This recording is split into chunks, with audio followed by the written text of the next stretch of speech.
अस्सलाम वालेकुम dear students, कैसे हैं आप सब लोग? सब खैरियत से होंगे। उम्मीद है अल्लाह ताला आप लोगों को खुश रखे। स्टूडेंट्स, आज इस वीडियो के अंदर हम 10th क्लास फिजिक्स के एक्सरसाइज के सारे न्यूमेरिकल सॉल्व करेंगे। ये चैप्टर 1 है और इसके सारे के सारे हमने न्यूमेरिकल इस एक वीडियो के अंदर सॉल्व कर लेने हैं। ये न्यूमेरिकल बहुत ही आसान है, मुश्किल बिल्कुल भी नहीं है। आपने अपनी नोटबुक निकाल लेनी है, साथ साथ ये नोट करते जाना है। तो बेटे, मैं पहले आपको बता दूं कि न्यूमेरिकल सॉल्व करने का तरीका क्या है। न्यूमेरिकल जब भी आप सॉल्व करने लगे हैं तो सबसे पहले आपने क्या करना है, जो उसके अंदर मेन डाटा दिया होता है उसको निकाल के आपने लिख लेना है। और उसके साथ साथ पहले जो है हेडिंग लिखनी है गिवन डाटा।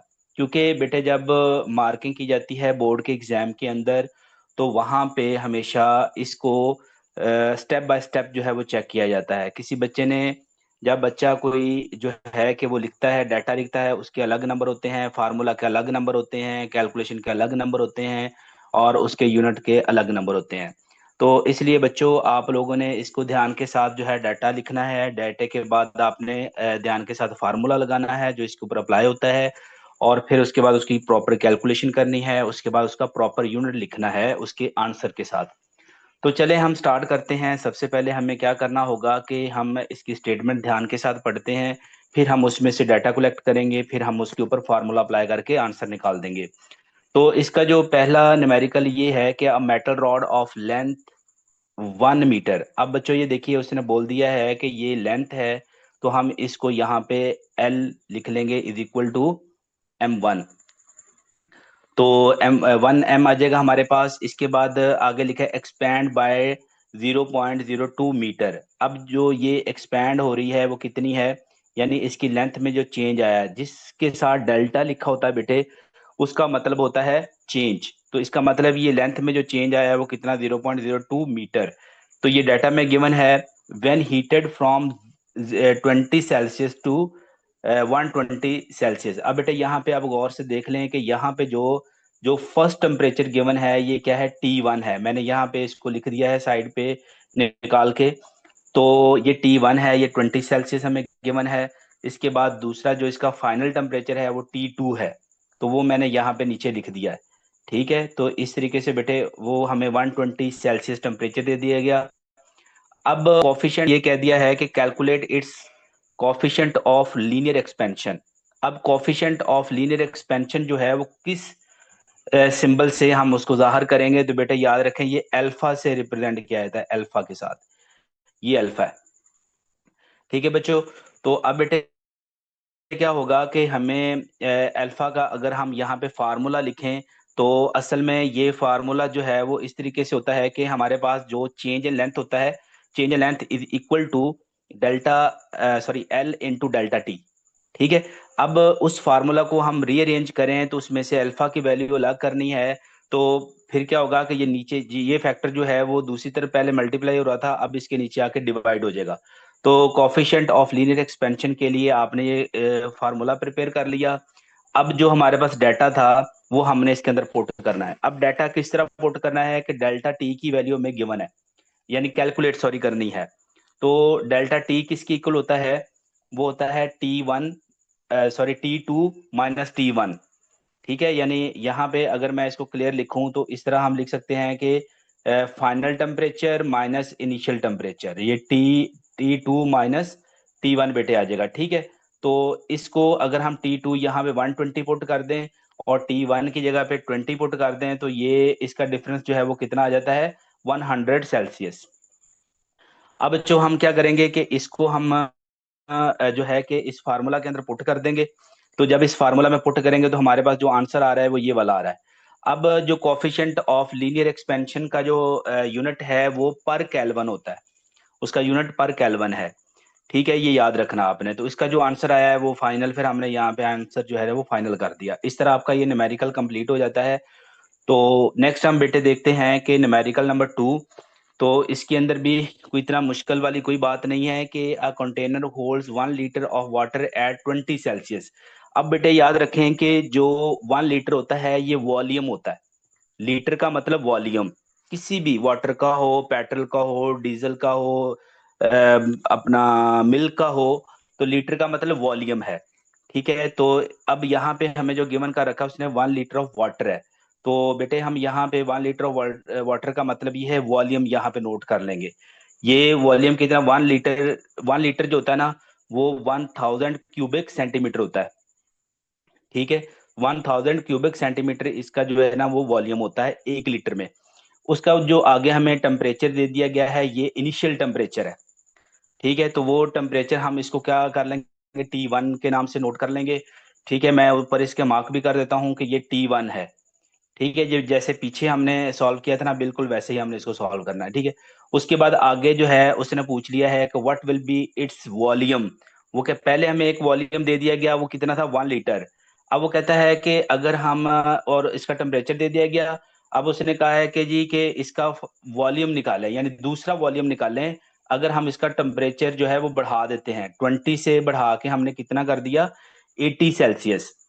ठीक है, तो अब जो है कि वो कहता है इसका वॉल्यूम बताओ कितना है। Assuming water coefficient of volume expansion. तो ये भी कोफिशिएंट ऑफ वॉल्यूम एक्सपेंशन जो है इसको बीटा से रिप्रेजेंट करेंगे, बीटा जो सिंबल यूज होगा। ठीक है, फार्मूला के अंदर भी हम इसको देख लेंगे। तो वो उसकी वैल्यू दे दी गई 2.1 इंटू 10⁻⁴ पर सेल्सियस, ये उसकी वैल्यू दे दी गई है। ठीक है, तो अब बेटे हम यहाँ पे क्या करेंगे कि यहाँ हमने बीटा निकाल लिया, डाटा निकाल लिया। फिर आगे जो है ना, अब ये देखो ये वाला जो है हमारे पास टेम्परेचर जो है कि ये 60 सेल्सियस कैसे आया। मैंने पीछे आप लोगों को अभी ये इक्वेशन करवाई है कि अगर हमें दो टेम्परेचर गिवन है तो हम चेंज इन डेल्टा टी, यानी चेंज इन टेम्परेचर यानी डेल्टा टी हम किस तरह निकालेंगे, T2 - T1 करेंगे। तो अगर हम यहाँ पे क्या करते हैं, ये T1 था और यहाँ पे ये हमारा जो टेम्परेचर है ये T2 है। तो इन दोनों का डिफरेंस लें यानी T2 - T1 करें। तो क्या आता है कि 80 माइनस कितना हो जाएगा, 20। 80 - 20 कितना हो गया, 60 सेल्सियस हो गया। ठीक है बेटे, इसके बाद आपने वॉल्यूम चेंज का फार्मूला लगाना है कि जो वॉल्यूम चेंज हुआ था उसका फार्मूला क्या होता है, बीटा वी डेल्टा टी। ये चैप्टर के अंदर भी आर्टिकल के अंदर मेंशन है, ये सारे का सारा आप पीछे पढ़ के आए होते हैं। तो यहाँ पे वही फार्मूला यहाँ पे यूज होता है, कोई अलग से नहीं है। इसके बाद बेटे उसने फाइनल जो है हमें वॉल्यूम पूछा है। तो अगर हम देखें तो हमारे पास यहाँ पे हम क्या करते हैं कि यहाँ ये डेल्टा वी का फार्मूला अप्लाई करते हैं। तो बीटा की वैल्यू पुट करते हैं, जो हमें यहाँ पे इनिशियल वॉल्यूम दिया गया था वो मैं उसको V1 से मार्क कर लिया, V1 है ये। तो यहाँ पे V1 ही आएगा इसके अंदर भी। ठीक है, V1 लगा दिया, डेल्टा टी लगा दिया, इसको सॉल्व किया तो इसका आंसर आएगा 12.6 क्यूबिक सेंटीमीटर। तो अब बेटे क्या करना है हमने कि उसने पूछा था फाइनल वॉल्यूम यानी V2 निकाल के दो। तो मैं V2 निकालने के लिए क्या करूंगा कि मैंने पहले आपको ये पीछे टेम्परेचर वाले केस में भी समझाया था कि चेंज किसी में निकालना है तो उसके लिए होता है फाइनल माइनस इनिशियल। तो हमने अगर वॉल्यूम चेंज निकालना है तो फाइनल वॉल्यूम यानी V2 - V1 आ जाएगा। यहाँ से फाइनल वॉल्यूम निकालना यानी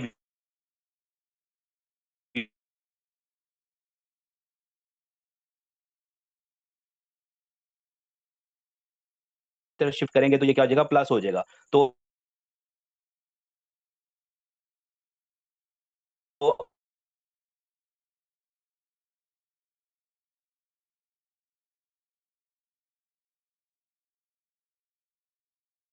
में यहाँ पे गिवन थी आ जाता है फाइनली, ही इसका फाइनल आंसर है। अब बच्चों नेक्स्ट देखें कि इसका जो न्यूमेरिकल नंबर 3 है वो क्या है। तो बेटे इसके अंदर जो न्यूमेरिकल नंबर 3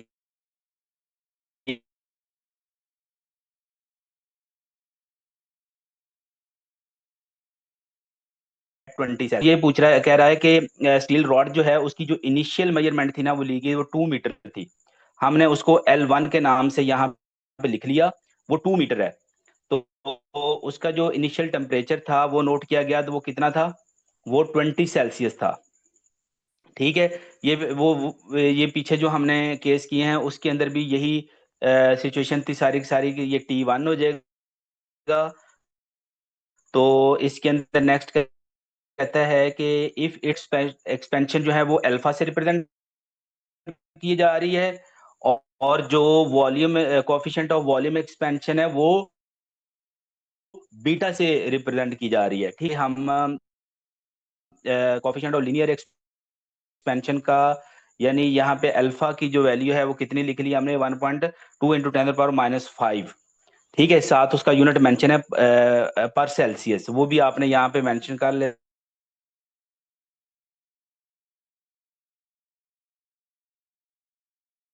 क्या आ जाएगा कि वो ये पूछ रहा है कि अगर उसका टेम्परेचर जो है वो 100 सेल्सियस कर दिया, यानी ये T2 है, तो वो ये कह रहा है कि आप बताएं कि इसका जो है कि लेंथ क्या होगी।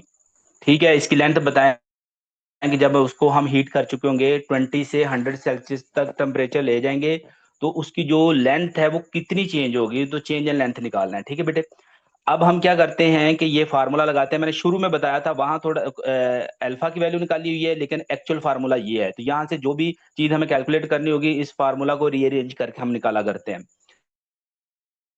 तो बेटे हम यहाँ पे तमाम वैल्यूज लगा देंगे, तो हमारे पास जो है ना डेल्टा एल का ये आंसर आएगा, ये डेल्टा एल का आंसर आया। अब डेल्टा एल का ये आंसर आ गया, हमें चाहिए क्या, लेंथ 2, फाइनल लेंथ चाहिए। ये लेंथ हमारी क्या थी, L1 थी, ये वाली लेंथ जो है वो L1 है, और यहाँ पे जो इसने लेंथ पूछी है ये L2 है। ठीक है बेटे, तो हम क्या करेंगे कि यहाँ पे इस वैल्यू को यहाँ पे इस फार्मूला को इस तरह लेके यहाँ से L1 को दूसरी तरफ शिफ्ट कर देंगे, तो वो इधर माइनस हो रहा था तो लेफ्ट पे आएगा, तो ये क्या हो जाएगा, प्लस हो जाएगा। अब L2 हमें चाहिए, तो हम डेल्टा एल की जगह पे इसकी जो डेल्टा एल की वैल्यू हमने कैलकुलेट की है वो पुट कर देंगे, और प्लस हम जो L1 की वैल्यू हमें शुरू में गिवन थी ये वाली वो पुट कर देंगे। तो बेटे इस तरह से L2 की वैल्यू आ जाएगी, और यही हमारा फाइनल इसका आंसर है। तो इस तरीके से बेटे नेक्स्ट हम चलते हैं कि हमारे पास चौथा क्वेश्चन ये है कि a steel bridge expands by 5 centimetre. तो ये हमारे पास जो है कि एक ब्रिज है जो कि हीट की वजह एक्सपैंड हो रहा है, यानी इसकी लेंथ चेंज हो रही है। लेंथ चेंज होने का मतलब क्या है, डेल्टा एल, तो हम 0.05 मीटर लिख लेंगे। तो on a hot summer day, if the bridge originally span 100 metre, तो वो ये कहता है कि उसकी जो इनिशियल लेंथ थी, जो ओरिजिनल लेंथ थी वो कितनी है, वो 100 मीटर है। तो वो कहता है कि कोफिशिएंट ऑफ जो है कि लीनियर एक्सपेंशन वो कितना गिवन है, ये उसने दे रखा है हमें। ठीक है, तो आप बेटे कितना ये डालेंगे, अल्फा 1.2 इंटू 10⁻⁵। तो अब वो कहता है जी कि हमें टेम्परेचर बताएं, कितना टेम्परेचर चेंज करेंगे कि ये जो हमारे पास इतनी इतना चेंज आ रहा है। तो टेम्परेचर हमने निकालना है। अब हम क्या करते हैं कि जो हमारे पास जो लेंथ दी गई थी 5 सेंटीमीटर, इसको मीटर में कन्वर्ट करने के लिए हम क्या करेंगे, इसको 100 पे डिवाइड कर देंगे। जब 100 पे बेटे डिवाइड करेंगे तो आंसर आ जाएगा 0.05 मीटर। तो अब हम क्या करेंगे कि ये वाला फार्मूला अप्लाई करेंगे, ये वही फार्मूला है जो पीछे आपने पढ़ा हुआ है, ये देखिए यही फार्मूला, ये इसको रीअरेंज किया गया जस्ट। ठीक है, तो इसको हम बेटे डेल्टा टी की वैल्यू निकाल लेंगे, इसको साइड पे कर लेंगे, बाकी जो है दूसरी तरफ शिफ्ट कर देंगे। तो ये इस तरह रीअरेंज हो जाएगा, और इसके अंदर वैल्यू पुट करनी है आपने, तो आपके पास ये आंसर आ जाएगा, बस सीधा सीधा आंसर है, और इसमें कोई चीज नहीं निकालनी। ठीक है बेटे, तो ये है क्वेश्चन वो आपका। अब बेटे नेक्स्ट जो क्वेश्चन है वो है क्वेश्चन नंबर 5।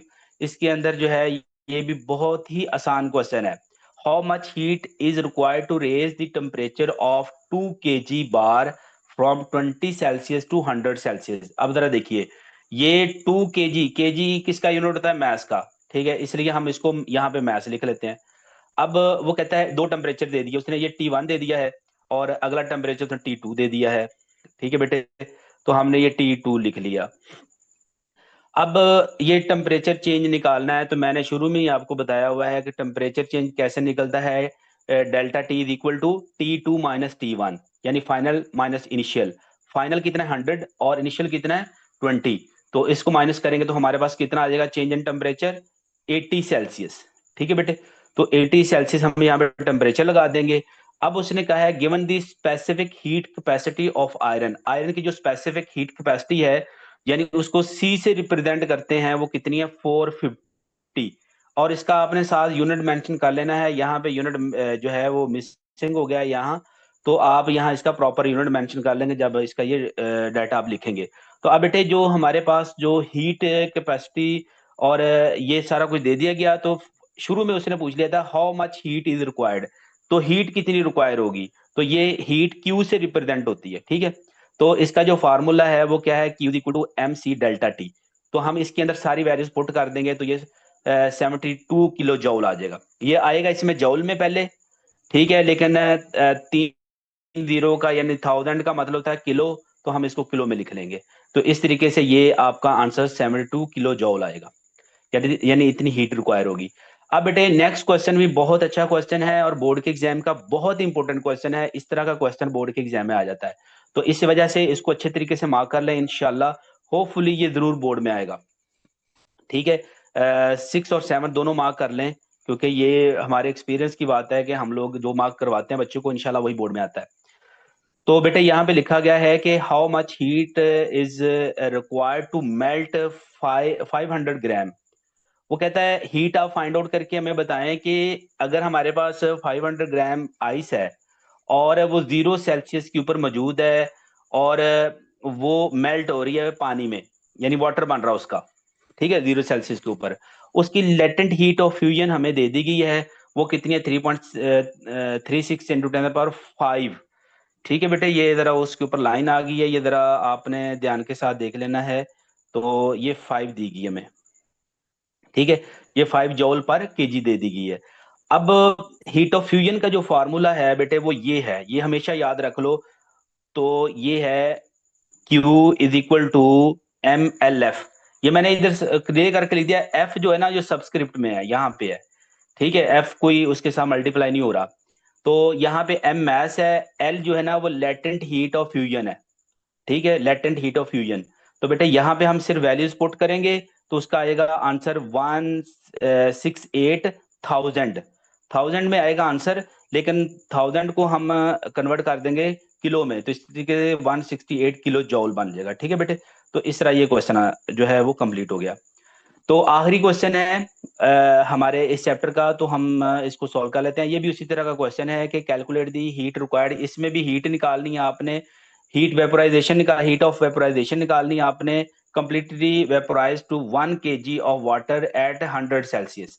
100 सेल्सियस के ऊपर जो है ना वो आपने 1 kg को वेपर बनाना है। तो वो कहता है कि लेटेंट हीट ऑफ वेपोराइजेशन आपको गिवन है, वो ये है वाटर की। तो यहाँ पे देख लो कि हमने मैस 1 kg ले लिया, लेटेंट हीट ऑफ वेपोराइजेशन हमने वी के साथ भी उसके सब्सक्रिप्ट में जो है ना वो मेंशन किया हुआ है। ठीक है, तो ये क्या है कि लेटेंट हीट हमें दे दी गई। तो अब उसके बाद क्या होगा बेटे कि वो उसी तरह का फार्मूला जो ऊपर आपने फार्मूला पढ़ा है, देखो वही है, सिर्फ एफ की जगह वी आया, वी सब्सक्रिप्ट में है, तो हम सिर्फ यहाँ पे वैल्यूज पुट करेंगे, तो हमारे पास जो आंसर है ना ये किस किस में आएगा। ये याद रखो कि ये इसके साथ ना 3 जीरो होंगी, बल्कि 4 जीरो होंगी। ठीक है, 4 जीरो होंगी, पहले आंसर जौल में आता होता है। ठीक है, अब हम उसको मेगा में कन्वर्ट करेंगे 10⁻6 करके, यानी डेसिमल आगे हम लेके जाएंगे तो 2.26 मेगा जौल में ये कन्वर्ट हो जाएगा। तो ये बेटे आपका फाइनल है। अब इसमें अगर आपको कोई कन्फ्यूजन है तो आप कमेंट करके मुझे पूछ सकते हैं। मुझे उम्मीद है कि आप लोगों को ये लेसन अच्छे तरीके से समझ आया होगा। तो इंशाल्लाह नेक्स्ट वीडियो में मिलते हैं, तब तक के लिए अल्लाह हाफिज।